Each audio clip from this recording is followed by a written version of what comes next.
Esta mañana estuvimos volando muy alto, espero que ninguno se haya mareado. Vamos a comenzar a descender un poco. ¿Se han fijado cuando los pilotos dicen 10,000 pies? Bueno, vamos a comenzar a descender un poquito. Vamos a comenzar a ver las cosas un poco más cerca.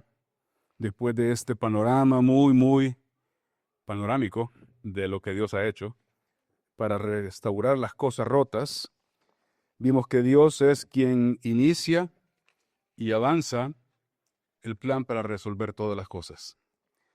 Estamos en la sesión 3. Si tienes las páginas, ahí pone número 3. Y si quieres completar lo que falta, vamos a ir diciendo lo que va ahí. El tema del que vamos a hablar hoy es que Dios cambia todo. Ya lo vimos. Pero ahora Dios cambia todo involucrando a su pueblo. Hemos visto que Dios dio la promesa de salvación. Dios avanzó el proceso de cumplimiento para que esa promesa se cumpliera en Cristo. Y una vez que la obra de la redención de la cruz estaba hecha, Dios, en su deseo de cambiar todas las cosas y restaurar todas las cosas, involucra a su pueblo. Y lo que vamos a ver hoy, para comenzar, es algo relacionado al pueblo de Dios, características relacionadas al pueblo de Dios que Dios usa para resolver las cosas, restaurar las cosas. Lo primero que vemos acá es que hay un nuevo pueblo de Dios. Y esto lo encontramos en las Escrituras, en Efesios capítulo 2, versículos del 11 al 22. Es un pasaje largo. Si quieres leerlo, míralo. Si quieres escucharlo, escúchalo. Pero es un pasaje sumamente importante que nos habla cómo Dios ahora, en Cristo, a partir del Nuevo Testamento, tiene un nuevo pueblo. Recuerdan la promesa dada a una persona, Abraham, a su descendencia, el pueblo de Israel. El pueblo de Israel es su instrumento en el Antiguo Testamento para poder no solo relacionarse con él, sino representarlo a él entre las naciones. Pero a partir de la cruz hay un nuevo pueblo de Dios. Voy a leer lo que dice Efesios 2, del 11 al 22, y escuchen muchas cosas que luego explico rápidamente, pero que tienen que ver con lo nuevo que Dios ha hecho. Dice Pablo: recordad pues que en otro tiempo vosotros los gentiles en la carne, llamados incircuncisión por la tal llamada circuncisión, hecha por manos en la carne, recordad que en ese tiempo estabais separados de Cristo, excluidos de la ciudadanía de Israel, extraños a los pactos de la promesa, sin tener esperanza y sin Dios en el mundo. Versículo 13. Pero ahora en Cristo Jesús, vosotros que en otro tiempo estabais lejos, habéis sido acercados por la sangre de Cristo, porque Él mismo es nuestra paz, quien de ambos pueblos hizo uno, derribando la pared intermedia de separación, aboliendo en su carne la enemistad de la ley, de los mandamientos expresados en ordenanzas, para crear en sí mismo de los dos un nuevo hombre, estableciendo así la paz.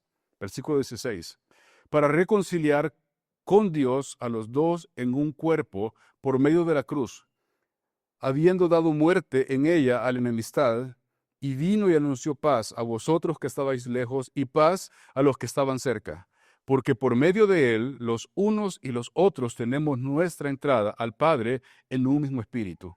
Así pues, ya no sois extraños ni extranjeros, sino sois conciudadanos de los santos y sois de la familia de Dios, edificados sobre el fundamento de los apóstoles y profetas, siendo Cristo Jesús mismo la piedra angular, en quien todo el edificio, bien ajustado, va creciendo para ser un templo santo en el Señor, en quien también vosotros sois juntamente edificados para morada de Dios por el Espíritu. Hay mucho aquí, hay mucho. Pero lo que está diciendo Pablo es que ahora hay un nuevo pueblo de Dios en Cristo. Dos pueblos distintos, los judíos y los gentiles, que estaban lejos uno de otro. Uno es el pueblo de Dios por el pacto con Abraham y con Moisés. Y luego los gentiles, a quienes estos debían alcanzar, separados, ahora son un nuevo cuerpo en Cristo. Ahora, lo que me llama la atención, hermanos, y como dice sus notas, es que esta no es una comunidad, no es una nueva comunidad que está unida por sus afinidades. Normalmente nosotros funcionamos en la vida diaria por afinidad, es decir, tú te sientes más conectado o menos conectado con personas dependiendo ciertas afinidades que tienes. No sé si te ha pasado que tú, bueno, aquí hay muchos que no nacieron en España, pero cuando vienen acá y encuentran a otro de su país, se conectan, nunca se han visto. Pero cuando se ven acá es como que tú también eres de ahí, y comienzan a platicar, ¿y de dónde eres? Y tal, y tal, y tal. Y ya sabes dónde conseguir comida de la que comíamos allá, mira, hay un lugar que aquí te recomiendo. O sea, comienzas a sentirte contento porque hay una afinidad de nacionalidad, pero esta nueva comunidad no es una comunidad que está hecha por afinidades de raza, religión, temperamento o preferencias personales. Así funciona la comunidad afuera. La gente se conecta más con la gente que se parece más a ellos. Lo que estamos viendo aquí en el pasaje es que hay un nuevo pueblo de Dios, pero lo que hace que este pueblo esté unido no es su raza, no es su afinidad, no son sus costumbres, sino que es otra cosa. Es un pueblo que está unido por la promesa dada a Abraham y el cumplimiento dado en Jesús. Es decir, es un pueblo en Cristo. Hay muchas referencias acá que leímos que se habla que es en sí mismo, gracias a Cristo, gracias a la cruz de Cristo, que ahora este es el nuevo pueblo de Dios, creado por judíos y gentiles, que en otro tiempo estaban separados y que podrían ser irreconciliables, pero ahora en Cristo han sido hechos un nuevo pueblo de Dios. Ahora, aunque es un nuevo pueblo, es un pueblo que tiene una misma misión, es la palabra que falta ahí, una misma misión. Y esta misión que Dios estableció en el Antiguo Testamento para Israel cuando fue rescatado de Egipto, lo vimos en la mañana, Éxodo 19, es la misma misión que Dios tiene para este nuevo pueblo de Dios, la iglesia, formada por judíos y gentiles. Si recordamos lo que dice Éxodo 19, 5 y 6, dice, ahora pues, si en verdad escucháis mi voz, lo vimos en la mañana, y guardáis mi pacto, seréis mi especial tesoro entre todos los pueblos, porque mía es toda la tierra. Y vosotros seréis para mí un reino de sacerdotes y una nación santa. Estas son las palabras que dirás a los hijos de Israel. Eso fue lo que le dijo Dios a Israel entonces. Pero es interesante cuando leemos el Nuevo Testamento en 1 Pedro 2, 9 y 10, que vamos a encontrar palabras similares, ya no a Israel, sino a la iglesia, es decir, al nuevo pueblo de Dios conformado por gentiles y judíos en Cristo. 1 Pedro 2, 9 y 10, un pasaje muy conocido, dice, pero vosotros sois, ¿se acuerdan? Linaje escogido, real sacerdocio, nación santa, pueblo adquirido por Dios. Se parece mucho. Lo que Dios le dijo a Israel, nación santa y reino de sacerdotes, también lo dice Pedro, aplicado ahora al nuevo pueblo de Dios, que es la iglesia. Real sacerdocio, nación santa. Y lo que dice acá al final es un para qué. Para que anunciéis, a fin de que anunciéis las virtudes de aquel que os llamó de las tinieblas a su luz admirable. Y ahora Pedro dirá lo mismo que dijo Pablo. Pues vosotros en otro tiempo no erais pueblo, pero ahora sois pueblo de Dios. No habíais recibido misericordia, pero ahora habéis recibido misericordia. Es un pueblo nuevo, un pueblo diferente, pero con la misma misión. Dios tiene el mismo plan, desde el principio hasta el final, restaurar en Cristo todas las cosas, restaurar todo lo que el pecado rompió. Y Dios ahora involucra a su pueblo, a su nuevo pueblo, a la iglesia, para ser parte en esta misión. Dios quiere usar a este nuevo pueblo para poder cumplir la misma visión que tenía desde el principio, restaurar todas las cosas que el pecado rompió. Y estamos viendo con el microscopio ahora de forma más cercana, es decir, estamos acercándonos mucho más a cómo Dios quiere hacer eso que siempre quiso hacer, de restaurar todas las cosas a su propósito original. Este nuevo pueblo de Dios que tiene la misma misión de Dios, punto 2, es un nuevo pueblo centrado en el Evangelio. Es lo que decía antes, las conexiones que hacen que este nuevo pueblo esté ahí junto, no es su afinidad, no es su raza, no son estas cosas, es Cristo. Lo vimos en capítulo 2 de Efesios mucho, donde el apóstol Pablo hace referencia una, otra y otra vez a que esta nueva unidad está en Cristo, en la cruz de Cristo. Es un nuevo pueblo centrado en el Evangelio. Esto es súper importante porque muchas veces en la vida diaria nosotros sentimos que nos conectamos más con otros por cómo nos llevamos, por cómo somos, la personalidad, etcétera. Pero realmente lo que la Biblia enseña es que este nuevo pueblo de Dios tiene en el centro el Evangelio. Es el nuevo pueblo de Dios centrado en el Evangelio. Yo quisiera usar como base ahora para meditar en esto, 2 Corintios capítulo 5, versículo 17 al 21, un pasaje muy conocido, donde vamos a encontrar tres cosas que hace el Evangelio. El pueblo de Dios, que es el instrumento de Dios para poder hacer lo que Dios quiere hacer, la restauración de todas las cosas a su propósito original. está unido en el Evangelio, y dice Pablo en 2 de Corintios 5, 17 al 21, de modo que si alguno está en Cristo, nueva criatura es. Las cosas viejas pasaron, he aquí, son hechas nuevas. Y todo esto procede de Dios, quien nos ha reconciliado consigo mismo por medio de Cristo, y nos dio el ministerio de la reconciliación, a saber, que Dios estaba en Cristo reconciliando al mundo consigo mismo, no tomando en cuenta a los hombres sus transgresiones, y nos ha encarnado a nosotros la palabra de la reconciliación. Por tanto, somos embajadores de Cristo, como si Dios rogara por medio de nosotros. En el nombre de Cristo rogamos, reconciliados con Dios. Es un nuevo pueblo centrado en el Evangelio, y el Evangelio veo en este pasaje tres cosas. Primera cosa que hace, el Evangelio nos conecta. El Evangelio es el que restaura esa relación rota de la que hablábamos en la mañana entre Dios y el hombre. El Evangelio nos conecta, vuelve a conectar aquella relación rota. Versículo 18 que leímos, todo esto procede de Dios, quien nos reconcilió consigo mismo por medio de Cristo. En este versículo 18 encontramos que el artífice de la reconciliación es el Padre. El Padre es el que toma unilateralmente en sus manos la misión de reconciliar al ser humano con Él. El Padre es el que toma esta iniciativa. ¿Se acuerdan lo que decía 1 Pedro? Que el Señor Jesús era el Cordero ya preparado de antemano, antes de la fundación del mundo, para que fuese el instrumento de reconciliación. Entonces lo que dice el punto 2 es que el instrumento de reconciliación es el Hijo. El artífice de la reconciliación es el Padre y el instrumento de la reconciliación es el Hijo. Nos reconcilió consigo mismo por medio de Cristo. Dios dio la promesa de restauración, y Dios dio la provisión para la restauración, es decir, dio a su Hijo, el Señor Jesús. Lo que veíamos en la mañana en Gálatas capítulo 4, pero cuando se cumplió el plazo, Dios envió a su Hijo, nacido de una mujer, nacido bajo la ley, para rescatar, dice esta versión, a los que estaban bajo la ley, a fin que fuéramos adoptados como hijos.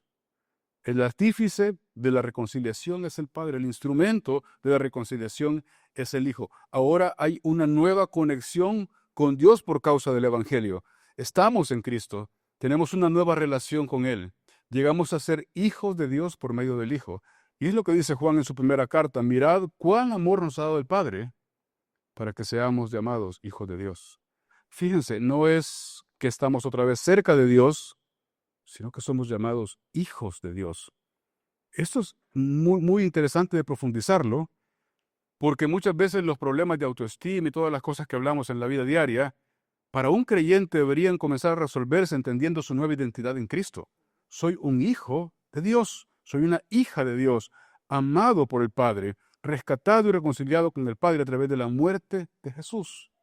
Esto comunica que el Evangelio me vuelve a conectar con Dios, que el Evangelio me vuelve a poner en una relación que antes estaba rota, pero que ahora en Cristo ha sido restaurada. Lo que dice Pablo en el pasaje también es que el Evangelio no solamente nos conecta con Dios, sino que nos cambia. Si alguno está en Cristo, nueva criatura es. Las cosas viejas pasaron. He aquí todas son hechas nuevas. Como dice en sus páginas, en la letra A, la regeneración es el resultado de creer el Evangelio. Fíjense que el Evangelio no nos hace mejores personas, nos hace nuevas personas. Es lo que dice el versículo acá. Nueva criatura eres. La vida del moralismo, el camino del automejoramiento, de la autoayuda, nos lleva a ser una mejor versión de nosotros mismos. Es la invitación a que tú seas una mejor versión de ti mismo. El Evangelio no te hace una mejor persona, te hace una nueva persona, y es distinto.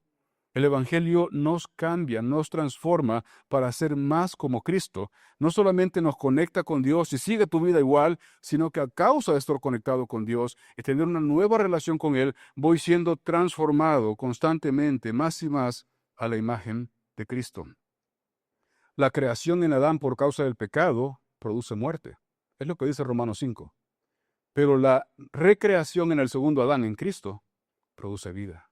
Somos nuevas criaturas. No soy una mejor persona, soy una nueva creación. El Evangelio no solamente me salva cuando lo creo, sino que el Evangelio me salva cuando camino diariamente en él. Y esto es algo interesante. Cuando yo recuerdo mis primeros años de vida cristiana, Me recuerdo que nos enseñaban, sin querer, queriendo, como dicen por ahí, no sé si conocen esa expresión, los latinos sí la conocen bien, quizás los españoles también, sin querer, queriendo, de que los incrédulos necesitan el evangelio para salvación y los creyentes necesitan el discipulado para crecimiento. Pero obviamente hemos entendido con el paso del tiempo que tanto los incrédulos necesitan el evangelio para salvación, como los creyentes necesitan el evangelio para santificación. Tim Keller decía que el evangelio no es el ABC de la vida cristiana, sino que de la A a la Z de la vida cristiana. Entonces, así como creer el evangelio te salva, caminar en el evangelio te transforma, te cambia constantemente. Y es lo que nosotros estamos viendo acá que dice Pablo. Tú eres una nueva creación, las cosas viejas pasaron y aquí todas son hechas nuevas. El acto de ser regenerado por Dios por causa del evangelio de creerlo ocurre en un día, en el momento que tú crees. Pero el acto de ser cambiado a la imagen de Cristo ocurre a diario, a manera que tú caminas en el Evangelio, a manera que tú vives de acuerdo al Evangelio, creyendo el Evangelio todos los días en tu vida. Esto quiere decir que estar en Cristo no es una experiencia estática, en el sentido que tú puedes permanecer en Cristo por lo largo de los años y los meses y las décadas, y tu vida luce más o menos igual que antes que fueras cristiano. Solo que ahora vas a la iglesia, ahora tienes alguna vida un poco más decente. Eso no es lo que hace el Evangelio. El Evangelio no es un estado estéril o un estado posicional abstracto. Estar en Cristo genera una transformación del corazón y por lo tanto de la conducta que vas viéndolo ocurrir a medida que caminas en el Evangelio. Tú te das cuenta que tu vida ya no responde a las mismas cosas que antes respondía, que tus afectos van siendo trastocados a medida que el Evangelio se vuelve más real en tu vida. Es lo que dice el apóstol Pablo en Filipenses capítulo 3. Pero cuántas cosas eran para mi ganancia, ahora las he estimado, esas mismas cosas, como pérdida. Y el apóstol Pablo dice cuál es el factor que entró en esa ecuación que alteró todo el resultado, y es por causa de Cristo. Cuando el Evangelio se cree, no solamente te salva, porque al caminar en el Evangelio también te cambia, te transforma, te hace una nueva criatura. Esto a mí lo que me hace pensar, hermanos, es que el conocimiento en la cabeza es importante, pero no basta. Necesitamos conocimiento en la cabeza, pero sobre todo transformación en el corazón. Yo leí muchos libros de teólogos increíbles, alemanes y franceses en algún momento, que muchos de ellos no creían en los milagros, no creían en las cosas sobrenaturales, y hacían un acercamiento interesante al texto bíblico, pero la información en la cabeza no traía una transformación del corazón. Y eso podría ser fácil hoy que ocurra entre el pueblo de Dios, que ese deseo de conocer mejor la Biblia, conocer mejor la doctrina, incluso es fácil hacer de la sana doctrina un nuevo ídolo, sin que transforme eso los afectos de nuestro corazón. Y empezar a evaluarnos, autoevaluarnos, como diría Nico, autotasarnos a partir de nuestra teología e incluso comenzar a debatir con otros hermanos en Cristo que tienen otro tipo de creencia y comenzar a pensar que somos mejores que otros porque tenemos una doctrina muy sana, un entendimiento muy correcto de la Biblia, lo cual es necesario, pero lo que estamos viendo acá es que el Evangelio también te cambia. Y de nada sirve tener ese conocimiento teórico de la doctrina si no es una vivencia cotidiana en tu corazón.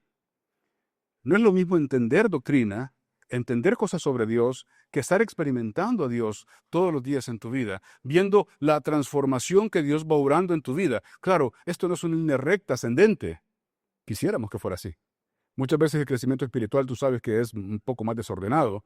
Arriba, abajo, adelante, atrás, caminas 2 pasos para adelante, uno para atrás y de repente no sabes si estás creciendo o no. Pero tú te das cuenta que hay algo pasando en tu vida, que tu corazón está siendo reconfigurado de acuerdo al Evangelio, porque el Evangelio no solamente nos conecta, sino que también nos cambia.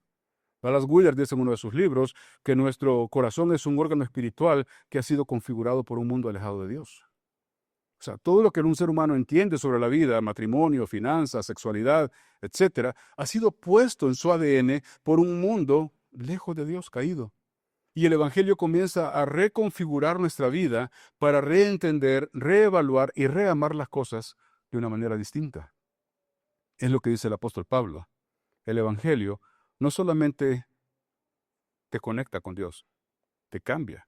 Recuerdo la historia de un estudiante universitario que había sido un chico muy mimado por sus padres en el tiempo del colegio, del instituto, y se fue a la universidad a una ciudad diferente a la que él había vivido siempre. Los papás estaban preocupados de cómo se iba a poder manejar ahora sin la tutela de los padres, y vivía en un dormitorio universitario este chico, y entonces los papás le dijeron, tienes que comprarte una cafetera, porque te vas a desvelar y vas a necesitar café. Y el chico le gustaba el café, pero nunca había preparado café. Siempre el café estaba listo en la cocina de la casa y tomaba café. Compró la cafetera y le tocó al compañero de habitación para que le dijera, mira, ¿me puedes explicar cómo hacer café? Mira, es tonto, pero nunca lo he hecho. Y dice, no, mira, es fácil. Lo que tienes que hacer es poner un poco de agua acá, en este depósito, y luego con esto medir un poco de café en este depósito, y luego cierras acá, oprimes aquí, y ya está. Ah, es fácil, le dijo. Sí, es fácil. Gracias, gracias. A los días, este compañero se encuentra a este chico y le dice, hola, ¿cómo estás? ¿Cómo te va con el café? Y le dice, pues mira, honestamente no sé. Al principio fue todo bueno. O sea, hice lo que tú me dijiste, puse el café, puse el agua, oprimí, estuvo bien, luego apagué, pero después el café sabía raro y después no tenía sabor. Lo que no te pregunté, le dijo el chico, es, ¿cada cuánto tiempo tengo que cambiar el café? Muchos tienen una experiencia parecida así con Dios. Recuerdan momentos donde la frescura y el aroma de Cristo era tan real. Y dice, es que yo me acuerdo que había un tiempo en mi vida con Dios, caminando con Él, que yo me deleitaba en conocer la palabra, estaba esperando comprar un libro cristiano, leerlo, etcétera, etcétera. Pero de repente se perdió el aroma. Tenías café insípido, tenías fe insípida. El Evangelio no se trata solamente de creerlo para salvación. Se trata de caminar en el Evangelio todos los días para santificación. El Evangelio te va cambiando todos los días a medida que tú caminas en la verdad del Evangelio. Porque si alguno está en Cristo, nueva criatura es. Las cosas viejas van cambiando y todas están siendo hechas nuevas. Todas.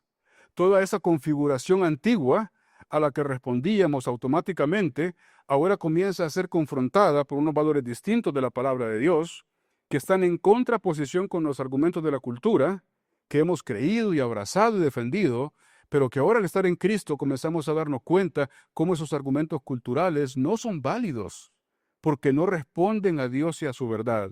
Y comienza tu corazón y el mío a ser transformado.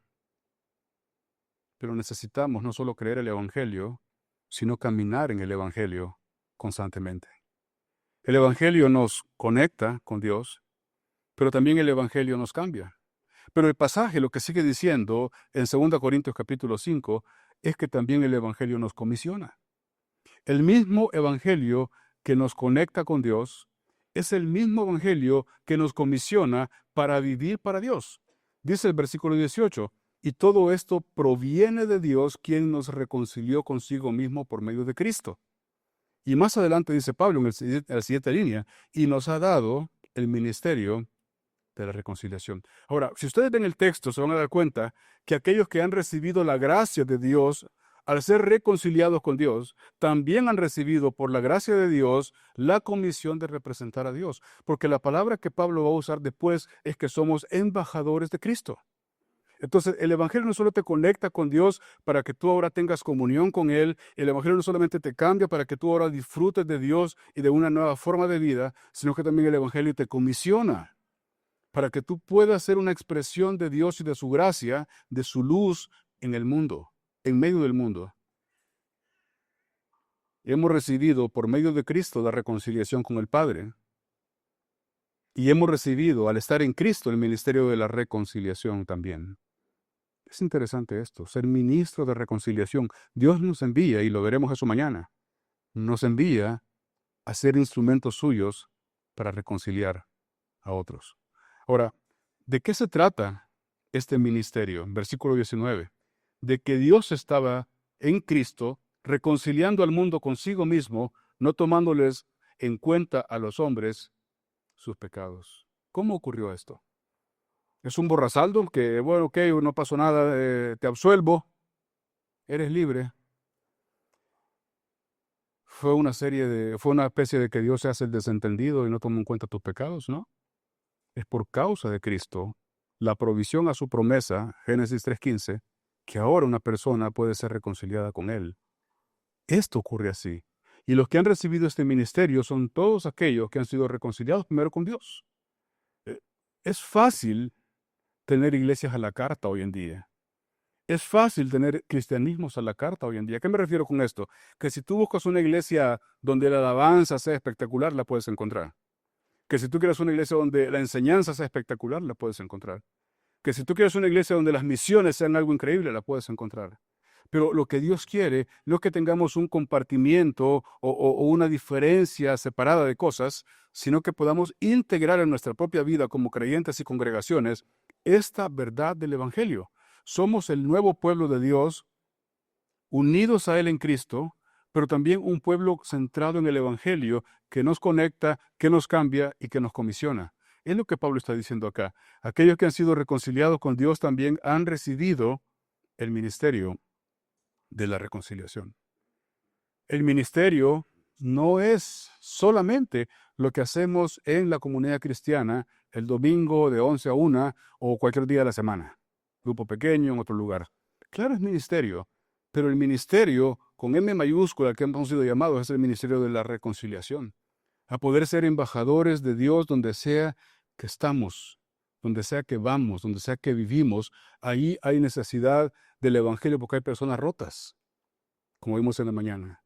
Y Dios nos coloca en esos ámbitos relacionales, a veces muy hostiles, donde hay situaciones complicadas, no éticas, etcétera, para que la luz del evangelio pueda brillar a través de aquellos que han sido reconciliados con Dios. Eso es lo que hace un embajador. Representa a su país, en este caso, en un país que no es el suyo. Cantábamos, somos extranjeros. No pertenecemos acá.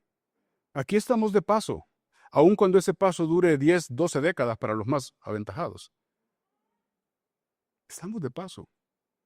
Por lo tanto, estamos aquí no solamente para, como decían allá en la antigüedad, ¿verdad? Nacer, crecer, con suerte reproducirte y morir. O sea, estamos acá para conocer a nuestro Dios y para darlo a conocer. Estamos aquí para representar el Evangelio de Cristo en todos los ámbitos donde sea que un cristiano se mueve. Ese es lo que Dios quiere. La evangelización, entonces, no es un evento al que tú invitas gente. Es cierto, podemos tener eventos evangelísticos para que la gente pueda hablar de Jesús o conocer a Jesús. La evangelización es un proceso que ocurre a través de las relaciones, la confianza y el ejemplo. Y creo que hoy en día, en países como este tipo de acercamientos evangelísticos son los que tienen la mayor probabilidad de funcionar. ¿Cómo te iría a ti si te vas al centro de Málaga, ahí por la Manquita? Así es, ¿verdad? Y te llevas unos folletos evangelísticos y te paras ahí enfrente de la catedral y comienzas a entregarlos. ¿Cómo te va? ¿Te va bien? ¿Te va mal? Bueno, quién sabe, ¿no? Pero las estadísticas dicen que probablemente no sería algo tan exitoso. Pero ¿qué tal si dedicas tiempo para conectar, como dice acá, en conversaciones y procesos que transcurren a través de la confianza, el ejemplo? Probablemente esta sea una forma en la que el Señor nos invita a todos a representarlo a Él, porque la evangelización no la lleva a cabo un evangelista, la lleva a cabo un discípulo de Cristo. Alguien que ha sido reconciliado con Cristo, conectado con Cristo, que está siendo cambiado por Cristo, está siendo enviado para representar a Cristo también. El nuevo pueblo de Dios es el instrumento que Dios va a usar para cambiar a la gente. Ahora, cuando yo pienso en esto, hermanos, no sé ustedes cómo lo ven, yo lo veo así. Dios involucra a su pueblo, este nuevo pueblo de Dios, centrado en el Evangelio y todo lo que hemos visto, pero es un pueblo de Dios que tiene tres características para mí. Un aspecto real, son personas rotas. O sea, muchas veces hay cristianos que dicen, es que yo para poder hacer esto primero necesitaría una serie de cosas y de cambios y de calificaciones y de conocimientos y de experiencias. Dios involucra a personas rotas. Este es el aspecto real. Si tú ves tu vida, vas a darte cuenta que aún como discípulo de Jesús, en este proceso de transformación hay cosas que tu vida están siendo todavía restauradas, reparadas. Y quizás hay cosas evidentes que cuando tú no eras creyente, si viniste a Cristo siendo ya grande, tú puedes darte cuenta que el Evangelio ya cambió en tu vida. Tú puedes decir, yo antes vivía de esta manera, pero el Señor me alcanzó y cambió mi vida y ya no hago esas cosas. Y uno dice, gracias a Dios no soy igual. Pero cuando sigues caminando con Dios, a medida que te aproximas a Dios, te vas dando cuenta que todavía hay cosas en tu vida que deben ser restauradas que no te habías dado cuenta antes. Isaías capítulo 6 dice de que este hombre, que era un profeta, probablemente un hombre un poco moral en el pueblo, tuvo una visión de la santidad de Dios, recuerdan Isaías capítulo 6, y que había ángeles que le declaraban la santidad de Dios, diciendo, Santo, Santo, Santo es el Señor. Y este hombre, que probablemente en el estándar moral del pueblo podría ser un hombre bien calificado, cuando se presenta delante de la santidad de Dios, es evidente que no es perfecto. Es evidente que le faltan cosas. Y dice, en vez de decir amén, porque fíjese que nosotros diríamos eso en la iglesia, Santo, Santo, Santo es el Señor, amén. Este hombre no dice amén, dice, ay de mí. Así deberíamos responder muchas veces cuando el grupo de alabanza está cantando, Santo, Santo, ay de mí. Y Isaías dice, porque soy hombre inmundo de labios, que habita en un contexto de gente que tiene labios inmundos, si han visto mis ojos al Rey. En ese contexto de proximidad a la santidad de Dios, Isaías es consciente de cosas en su vida que no están bien. Eso pasa también con un cristiano. A medida que tú vas caminando con el Señor, te das cuenta que siguen apareciendo en ti y en mí aspectos de nuestra vida que considerábamos que estaban bien, o nos calificábamos de alguna manera diciendo, ya no soy como era antes, ya no hago esto, dejé lo otro. Gracias a Dios. Pero te das cuenta que sigues teniendo fracturas por causa del pecado, que el Evangelio, por eso digo, es un proceso dinámico, quiere seguir restaurando. Entonces, a quienes Dios invita para ser sus instrumentos de restauración y reconciliación en el mundo, siguen siendo personas, permítanme la palabra, rotas. Es decir, personas que no están todavía perfectas. El apóstol Pablo dice en Filipenses 1:6, estoy convencido de una cosa, que el que comenzó en vosotros la buena obra, la perfeccionará hasta el día de Cristo, pero el día de Cristo todavía no ha llegado. Quiere decir que el proceso de perfeccionamiento o de llevar a ser completa la obra es un proceso que todavía está vigente. Entonces encuentro en mi vida grietas, fracturas, agujeros negros en mi corazón, que quizás no están de este lado del corazón, sino que están del otro lado del corazón, por eso no los veo tanto, pero cuando me acerco al Señor en una relación con Él por el Evangelio, me voy dando cuenta, sigo estando roto. Sigo teniendo sed de aprobación. Sigo teniendo sed de identidad. Sigo teniendo sed de validación. Y eso no lo veía antes. Pero ahora, gracias al Evangelio, voy encontrando que Dios todavía está haciendo esa obra en mí. Entonces, Dios va a usar a personas rotas en esta misión. Este es el aspecto real. El segundo aspecto, Dios va a usar a personas redimidas. Este es el aspecto teológico. Estamos en Cristo. Posicionalmente, somos personas que hemos sido rescatadas y redimidas. Ya es así. Es decir, somos personas todavía con fracturas, rotas si queremos, pero hemos sido redimidos. Cuando uno lee el Nuevo Testamento, el libro de los Hechos, las cartas, uno podría llegar a idealizar a la iglesia del Nuevo Testamento como una iglesia perfecta. Decir, wow, qué iglesia más espectacular. Y sí tenía matices así, pero cuando nos acercamos al texto bíblico nos damos cuenta, bueno, había pleitos ahí de vez en cuando. Había hermanos que querían tener siempre el primer lugar. Había esto, había lo otro. Gracias a Dios eso ya desapareció, pero en ese tiempo, ¿no? ¿O no ha desaparecido? Somos personas redimidas. Este es el aspecto teológico, pero el aspecto real es que seguimos rotos todavía en ciertas cosas. Y el Evangelio sigue reparando. Este es el tercer aspecto. Dios usa a personas en proceso de restauración. Este es el aspecto práctico. Sí, personas rotas, redimidas, en proceso de transformación. ¿Se acuerdan lo que dijo el Señor Jesús? El que esté libre de vosotros de pecado, que sea el primero en lanzar la piedra. Y todos se fueron, desde los mayores hasta los menores. Y una vez recuerdo que uno dijo, es que los mayores son más sensibles. Por eso se fueron primero los mayores, porque eran más sensibles. Y otro dijo, no, no, no, se fueron porque tenían más cosas malas que habían hecho en su vida. Por eso se fueron primero. Lo que quiero decir es, Dios invita a su pueblo a ser su instrumento para restaurar todas las cosas. Pero su pueblo sigue estando formado por personas rotas. La fractura del pecado está en proceso de ser restaurada. Teológicamente somos redimidos, ya posicionalmente estamos en Cristo. El Evangelio, al caminar en él, lo que hace es que hace que esta verdad teológica baje a una experiencia real, sentida, vivida diariamente, que comienza no solamente a sanar, sino a expresarse en una forma de vida nueva. Pero Dios usa este tipo de gente, gente como nosotros, gente que está en proceso de ser como Cristo. Y es lo que el apóstol Pablo dice en 2 Corintios 4:7. Pero tenemos este tesoro en vasos, ¿se acuerdan de qué decía? De cristal fino, zafiro, en vasos de barro, ordinarios, rústicos, sin mucho atractivo. Lo que está dentro es un tesoro, pero el continente de ese tesoro es tan rústico, tan poco llamativo, tan ordinario, tan nosotros. Pero hay algo distinto, porque hay algo dentro de esa vasija de barro que es un tesoro. Y dice el apóstol Pablo, para que la excelencia del poder sea de Dios y no de nosotros. Dios invita a su pueblo a convertirse en su instrumento para restaurar todas las cosas. Su promesa en Génesis 3:15 sigue vigente. El Hijo ha muerto, ha resucitado, ha sido llevado a la diestra del Padre. Pero ahora el pueblo de Cristo que está acá, conformado por judíos y gentiles, en el Evangelio, que los ha conectado, que los está cambiando y los ha comisionado, son el instrumento que Dios quiere usar para alcanzar otras personas rotas.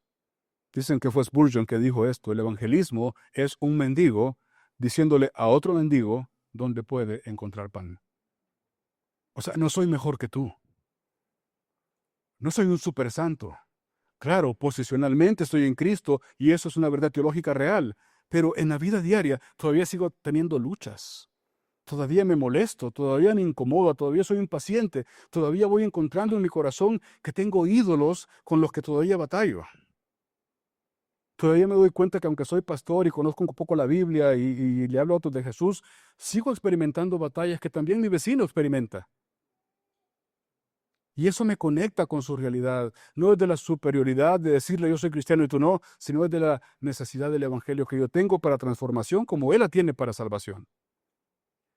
Y me doy cuenta entonces que Dios quiere usarme, que Dios quiere seguir trabajando su proceso de cambio en mí, pero Dios me invita a ser un instrumento de cambio en la vida de los demás también a través del evangelio. Y no solamente la comunidad de fe que ya es creyente para animarse los unos a los otros al amor y a las buenas obras, sino a la gente que no es cristiana y que está alrededor tuyo, que también tiene una vida rota y busca formas de pegar las cosas, si no, no se pegan. Busca forma de darle sentido a su vida y parece que sí lo encuentra momentáneamente, pero al final se cae. Ayer bromeábamos con David, estábamos allá afuera platicando en la fuente de agua ahí fuera del comedor. Y me decía David, esta agua la pruebo y me da más sed. Y le digo, es como el agua del pozo, cualquiera que bebiera de esta agua volverá a tener sed. Y es así, hermanos. Nuestros amigos no cristianos que tienen vidas rotas están buscando cómo saciar su sed en algo. Y toman. Y dicen, qué bien. Pero un minuto después, vuelve la sed. Dios quiere usar a su pueblo, a nosotros, que hemos sido reconciliados con Él para ser instrumentos de reconciliación para Él. Cuando vemos la historia bíblica nos damos cuenta, Dios está en el proceso de restaurar todas las cosas. Dio la promesa, cumplió la promesa, pero ahora Dios en el proceso de restaurar las cosas también nos invita a nosotros a ser sus instrumentos para la salvación de otra gente. Gente rota, gente redimida y gente en proceso de restauración. ¿Por qué? Porque al final el crédito va a ser de Dios. Lo importante no es quién somos nosotros, lo importante es quién está en nosotros. Es el tesoro en los vasos de barro el que hace la diferencia. No es tu genialidad, no es tu capacidad verbal, no es tu conocimiento de las cosas, es el evangelio en tu vida el que marca una tremenda diferencia y es lo que hace que tu vida y la mía, siendo tan ordinarias como son, se vean atractivas por lo que está dentro. Es Jesús, su espíritu, el evangelio. Entonces Dios quiere usar a personas redimidas en el proceso de redención. Dios quiere usar a personas reconciliadas en el proceso de reconciliación. Y esto ya nos acerca más a lo que Dios quiere hacer contigo y conmigo todos los días. ¿Te has sentido alguna vez que tu vida todavía sigue estando rota? Bienvenido al mundo real. Pero sabes que tu vida ha sido redimida. Excelente. El aspecto práctico es estar en un proceso continuo de restauración por el Evangelio, para que seas conformado o conformada más y más a la imagen de Cristo. Y que al ser cada vez más conformado a la imagen de Cristo, otros puedan no solamente escuchar, sino que puedan ver el Evangelio en tu vida, observar que respondes, funcionas, decides y vives en base a otra configuración distinta, y la gente se rasque la cabeza y diga, ¿por qué es así? ¿Y por qué no es como todo el mundo es? ¿Y por qué no responde como todo el mundo responde? ¿Y por qué no reacciona como todo el mundo reacciona? Y esa curiosidad repetida con tus amigos y conocidos es la que les hace decir, ella quizás tiene algo que yo también necesito. Aún el más secular, en algún momento, se hace estas preguntas en la intimidad. Tenemos una chica en la iglesia que se llama Nora, que ahora está muy involucrada, es una mujer de 25 años quizás. Pero durante algún tiempo ella no pudo llegar a la iglesia en la adolescencia porque su padre es ateo, no cree en Dios. Y él le generó mucha traba para que ella pudiera llegar a la iglesia, para que ella pudiera congregarse. Ahora está más grande y se congrega. Pero estaba contando algo curioso en la última reunión de los jóvenes grandes que tuvimos. Estamos estudiando mi círculo, lo que estuvimos viendo el año pasado, como ustedes se acuerdan, en abril. Y estamos hablando con ellos acerca de cómo compartir su fe. Y ella compartió una historia. Dice que en su casa nacieron unos gatitos, de esos gatos que aparecen por ahí en el tejado. Y ahí nacieron los gatos. Y estuvieron los gatos ahí unas semanas, se encariñaron con los gatos, pero comenzaron a regalar a los gatos. Y una vecina le contó a ella, a esta chica, que cuando se fue el último gatito, el papá lo estaba regalando, el papá que no cree en Dios. Y dice que cuando lo entregó el gatito a una persona, el papá le dijo, adiós, Michu, que Dios te bendiga. Claro, eso lo dijo tras bambalinas. Y ella se dio cuenta, aún el más secular, el más ateo, en un momento de necesidad humana, se hace preguntas porque sus códigos no le alcanzan para encontrar satisfacción en su corazón. Entonces Dios envía personas reconciliadas con Él para ser instrumentos de reconciliación. Personas rotas, personas redimidas, pero personas en proceso de restauración. Y les digo, ahí todos calificamos. Todos calificamos. No es una élite especial de creyentes en una iglesia que tiene ciertas cualidades. Todos calificamos.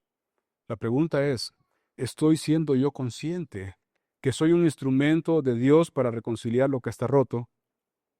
¿O soy una persona que, como cantábamos, si bien leía antes de la última canción, un día me encontraré y me daré cuenta que hubo muchas conversaciones que no tuve, muchos actos sacrificiales que no hice?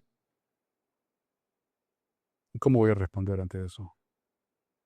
Termino con un pasaje de Efesios 2:10, el pasaje más olvidado de la Biblia, creo yo.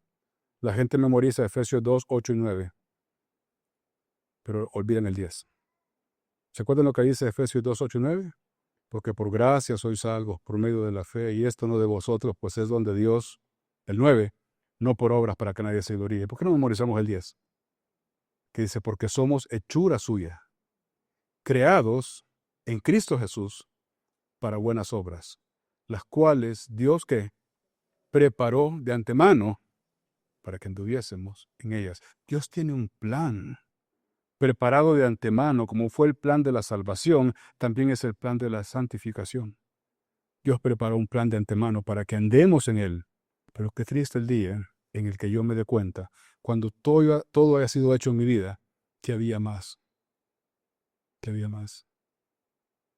Dios involucra a su pueblo en el proceso de restaurar todas las cosas. Gloria a Dios por haber sido restaurados en nuestra relación con Él, pero también gloria a Dios por haber sido invitados para ser instrumentos de reconciliación en la vida de tu amigo, tu vecina, tu primo, tu compañero.